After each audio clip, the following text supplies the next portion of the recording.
Bismillahirrahmanirrahim. Assalamu alaikum, dear student. My name is Dr. Muhammad Adnan Asgar, and today the topic of our discussion is synthesis and design of inorganic materials under the subject of advanced inorganic material chemistry. Here are the contents of the lectures that is going to be delivered in some parts. The first is the method that is we are going to use for the synthesis and fabrication of inorganic material is the solid state reaction or shake and bake methods. The second would be the low temperature or Kymie-Dawes methods, while the third one is gas phase methods. Fourth one is high pressure methods, and the last one that we will discuss in our next lectures is the crystal growth methods for the synthesis and fabrication of inorganic materials. So let's talk about the solid state reactions or shake and bake methods. Many methods can be used to synthesize non-molecular inorganic solids. Some solids can be prepared by a variety of routes, but others, especially those that are not thermodynamically stable, may be much more difficult to prepare and may require special methods. So, here are the different methods that we are going to discuss.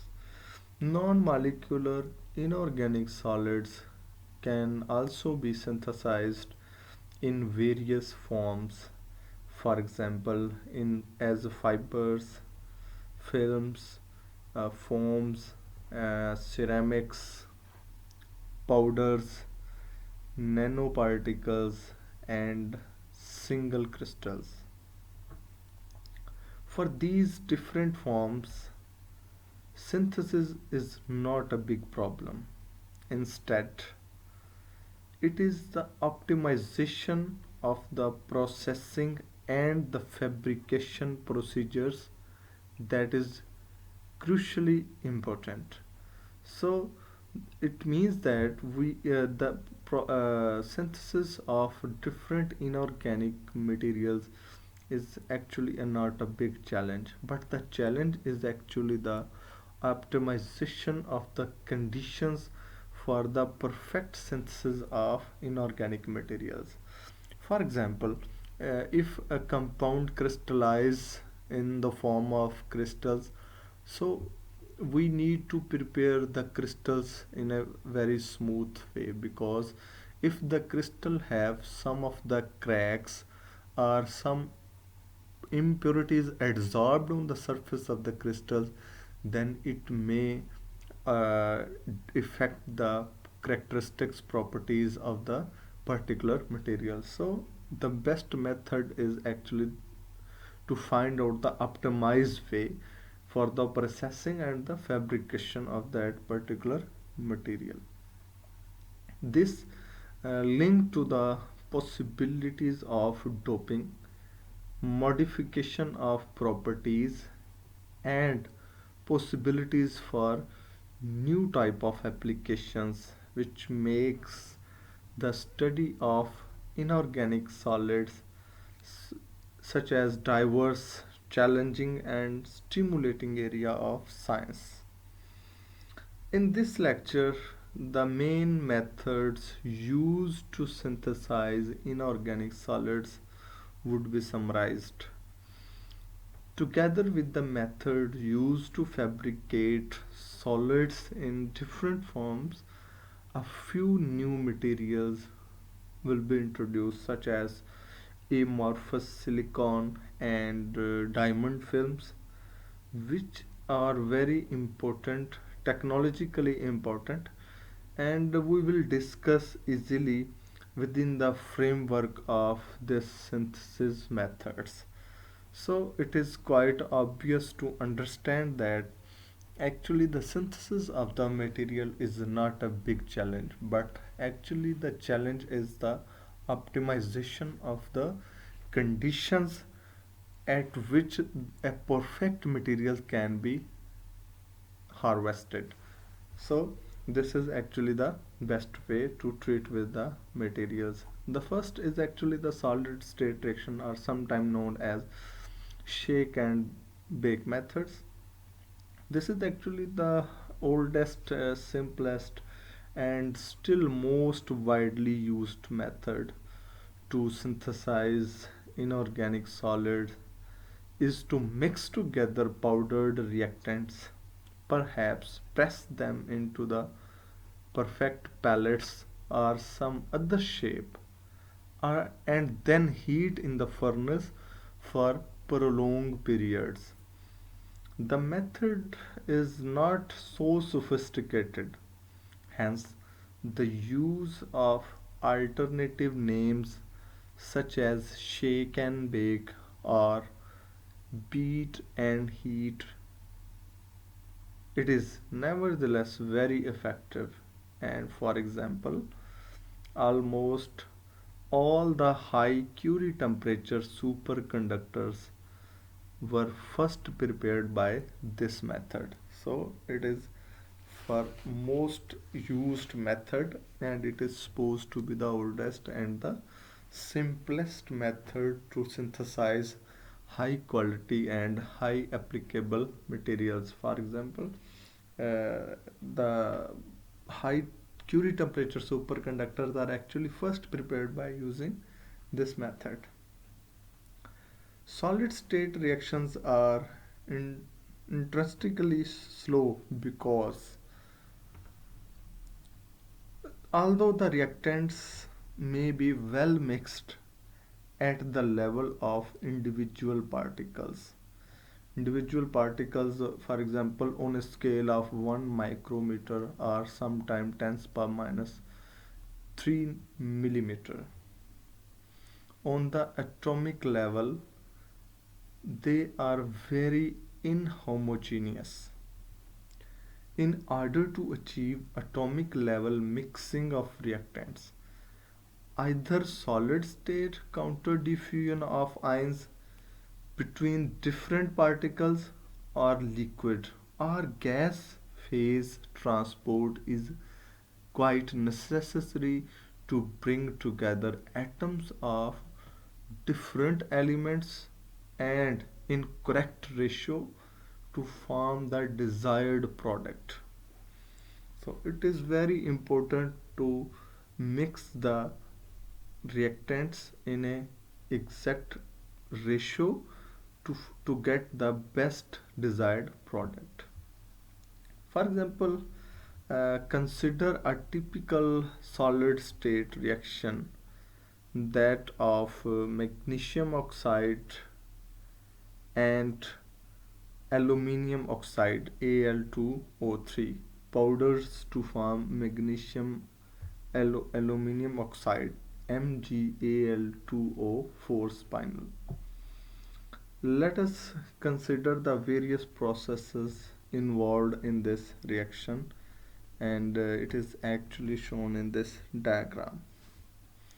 Idealized reaction mixture composed of grains of magnesium oxide and aluminium oxide. In practice, their shapes will be irregular or of different sized and not arranged in an order fashion. So, nucleation, how it happens? Nucleation and growth, epitaxy and topotaxy. At every interface between contacting grains of magnesium oxide and aluminium oxide, magnesium oxide and aluminium oxide, all the ingredients necessary to form the magnesium MgAl2O4 product are present. The first stage, therefore, is nucleation of small crystals with the spinal stoichiometry and structure. For nuclei to be stable and not to disintegrate spontaneously as soon as they form, they must usually be several tens of angstrom across. That is, they must be considerably larger than a single unit cell and must therefore contain many tens of atoms. The critical size of a nuclei represents a balance between the negative free energy of formation of spinal product and the positive surface energy of nuclei. If the nuclei are so small, the surface area to volume ratio is too large and the nuclei are unstable. It means that the critical size of nuclei represents actually a balance between the negative free energy of formation of spinal product and the positive surface energy of the nuclei.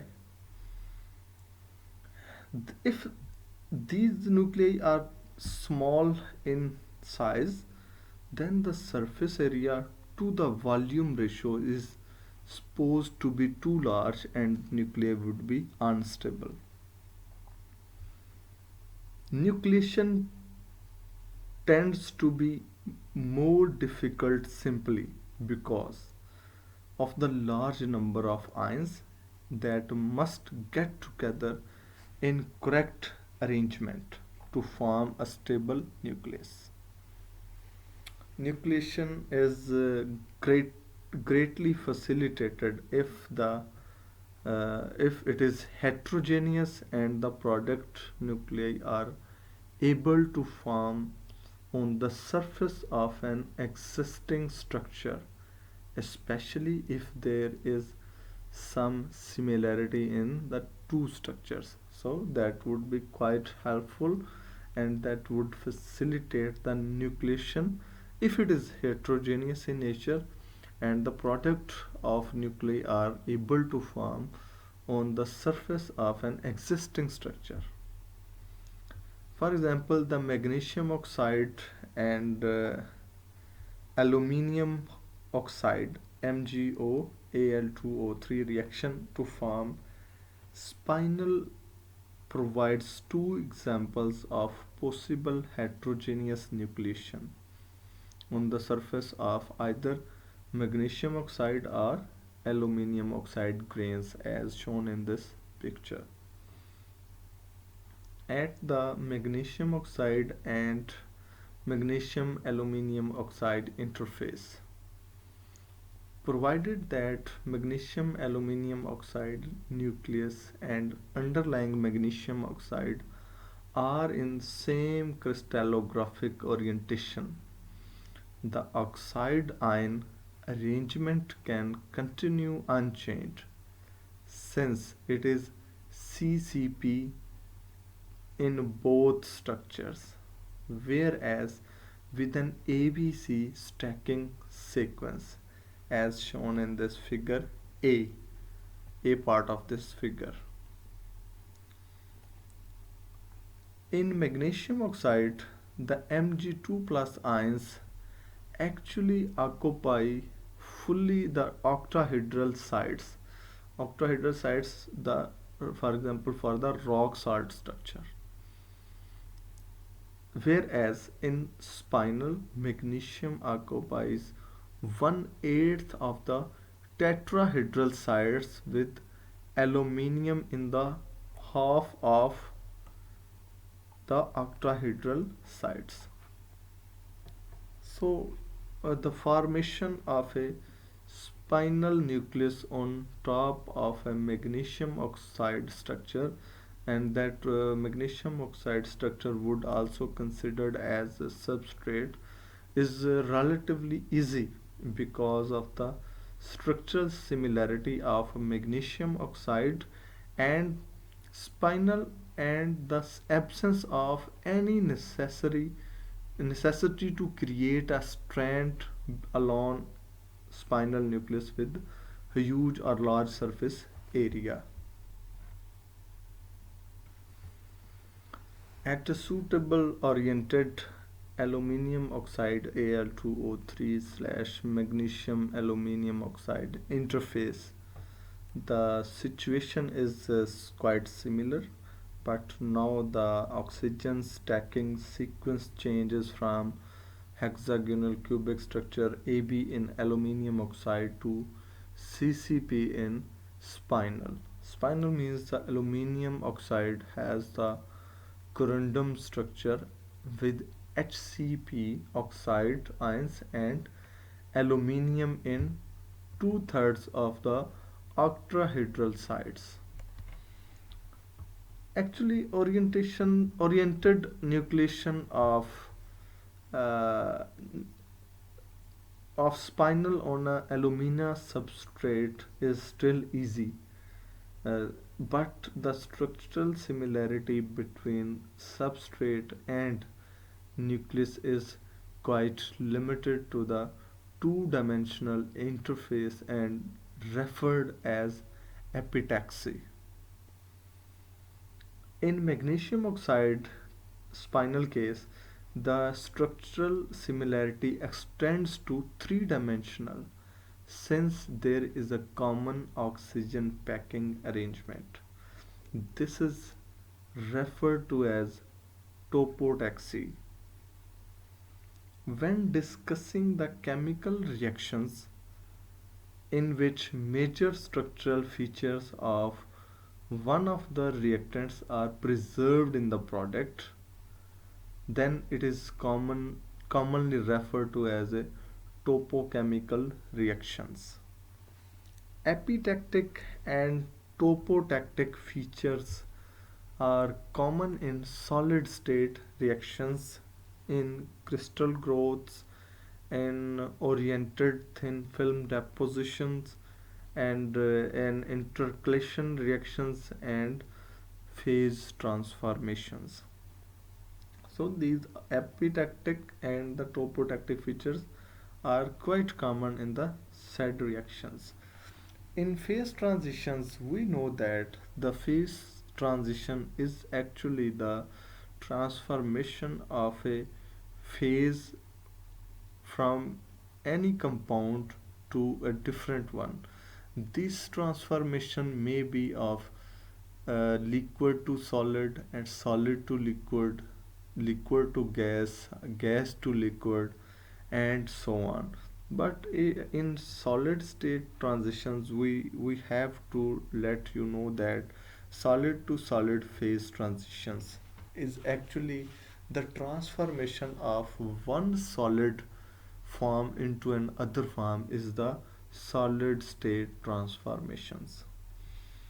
They are fascinating since the two structures to either side of a common interface may have very different properties and can transform impermeability from one to another.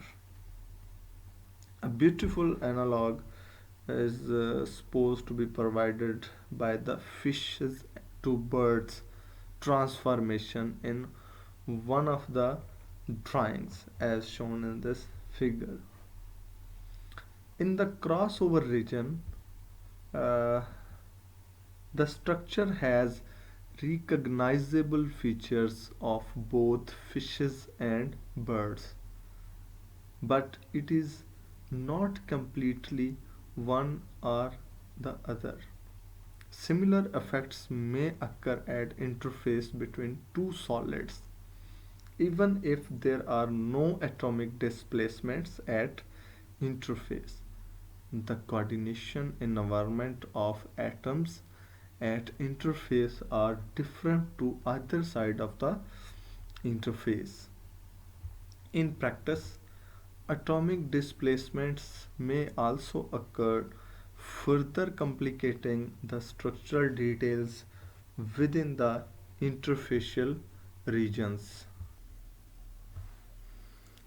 Oriented nucleation.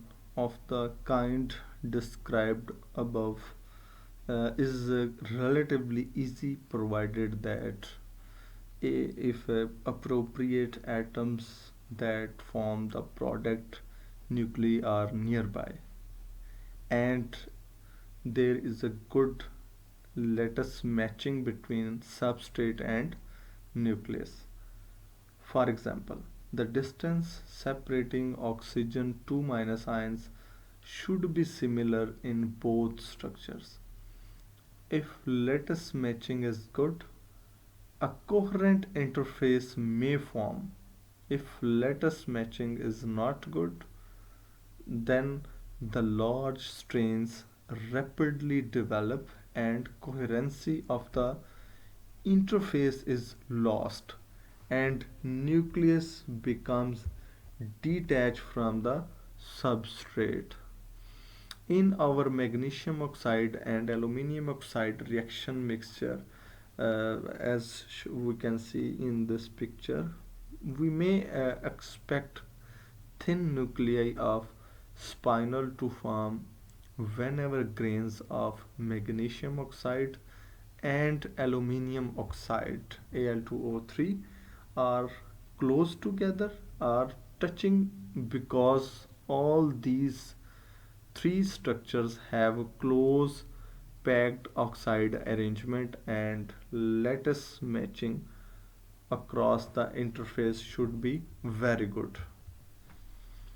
Although the first few atomic layers of product nuclei may form easily, subsequent growth or thickening of the product is more difficult because effectively the two reactants that are using we are using here is magnesium oxide and aluminium oxide are no longer in contact but they are separated by a rather impenetrable spinal layer.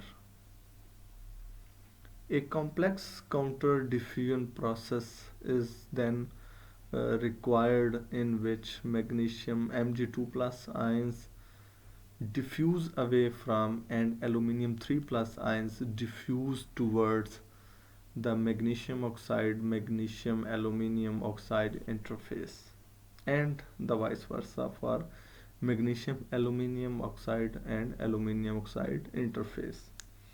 So we should have to be quite clear about the interfaces of magnesium oxide and aluminium magnesium oxide interfaces because a complex counter diffusion process is supposed to be required in which the magnesium Mg2 plus ions must diffuse away from and the aluminium 3 plus ions diffuse towards the magnesium oxide as well as magnesium aluminium oxide interface and that would be reverse for the magnesium aluminium oxide and aluminium oxide interface. Assuming for the moment that there is no way that the ions can avoid for the long diffusion pathway through the spinal product layer and we have that scenario and it's summarized in this picture. As reaction proceeds, the spinal layer thickness and the diffusion path length increases and reactions get slows. So this would all about this topic and in the next lecture we will discuss the detailed reaction of magnesium oxide along with the aluminium oxide and we will also discuss the uh, Crickendall effect and which would be helpful to design the experiments of inorganic for the synthesis of inorganic compounds and then we will discuss the some of the practical considerations and some of the examples of solid state reactions which include we should have to study the starting material, mixing of reactants and container, while the firing schedule, and we will discuss also some of the examples of for example lithium sulfates, etc. Thank you very much.